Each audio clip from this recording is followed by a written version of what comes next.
sobotę 17 września 2025 roku w Budapeszcie odbyła się czwarta edycja Budapest Forum, organizowana przez Instytut Politologiczny Political Capital.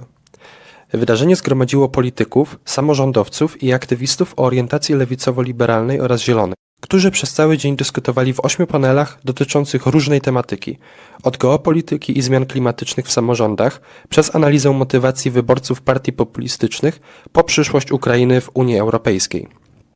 Nie zabrakło też rozmów o reżimach autorytarnych na Bałkanach, podczas których poruszono temat specyfiki sceny politycznej w Serbii oraz panelu poświęconego sytuacji politycznej na Węgrzech przed wyborami parlamentarnymi zaplanowanymi na wiosnę 2026 roku.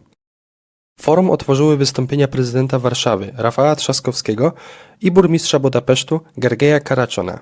Trzaskowski mówił o konieczności odbudowy demokracji, ochrony praw mniejszości i skutecznego rozwiązywania problemów, zaznaczając, że liberalni demokraci muszą uczyć się wyciągać wnioski z przegranych wyborów i stawiać czoła populistycznym narracjom. W panelach udział wzięli przedstawiciele życia publicznego, politycy, dziennikarze i naukowcy, m.in. z Węgier, Austrii, Serbii, Wielkiej Brytanii oraz Chin. Dyskusje były intensywne. Często dotyczyły wyzwań, przed którymi stoją demokracje w Europie oraz sposobów radzenia sobie z nimi.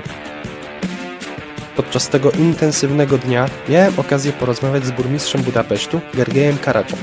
Rozmawialiśmy o jego dokonaniach i wyzwaniach związanych z zarządzaniem stolicą Węgier oraz o tym, jak, jako samorządowiec, postrzega krajową scenę polityczną. Zapraszam do obejrzenia rozmowy i poznania perspektywy burmistrza Budapesztu z bliska.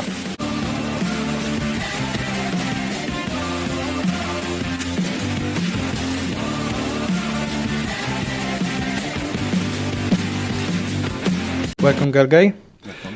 I would like to ask you about your presidency, your job as a mayor of Budapest. You have been a mayor of Budapest since 6 years, since 2018. And I would like to ask you, what were your plans for the presidency? What have you achieved? What have you managed to do? And what are you already done? And what are you still working on?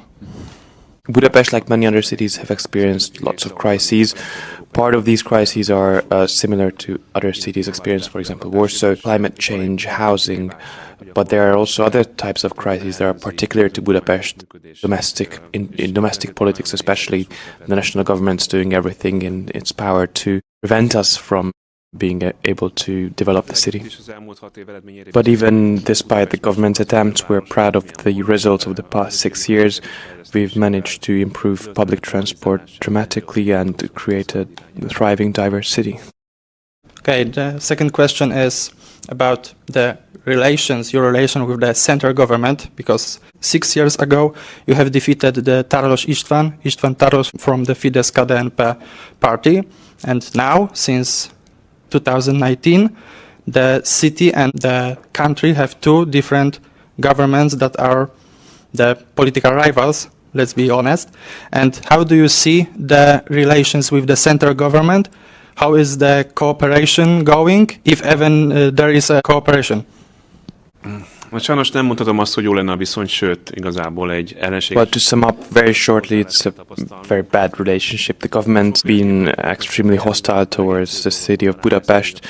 I could illustrate this hostility in many different ways, but the easiest would be financial chokehold the government's put the city of Budapest in, because our income, our revenues are determined by central regulation, and the city is now run on, in real terms, 25% less than before financially. The national government really dislikes social autonomy. It really dislikes local governments, and at the intersection of these two is Budapest local government, which is one of the main opponents, and the government acts accordingly.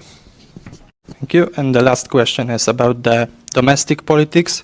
The elections are coming in Hungary, the parliamentary elections, and I would like to ask you, what do you think about the country domestic opposition, the main power, the TISZA party of Peter Magyar? What do you think about them? Because as it seems it's very conflicted with the traditional left liberal parties. You can see they are rivalizing the TISZA with the DECA, Democratic Coalition, there were many tensions and conflicts between this opposition, this new and the old opposition parties. And what do you think, as a person, as a mayor, but also as a former party seat, the dialogue leader, about the TISZA party and the relations with this big opposition party?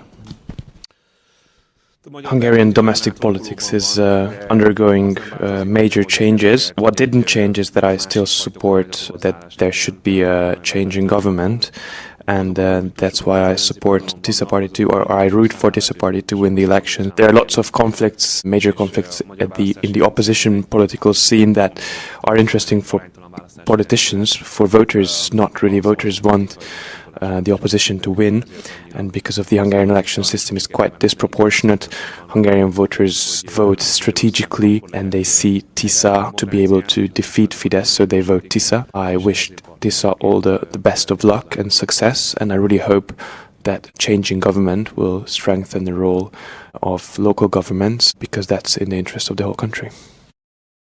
Thank you so much. Thank you for this interview. Thank you.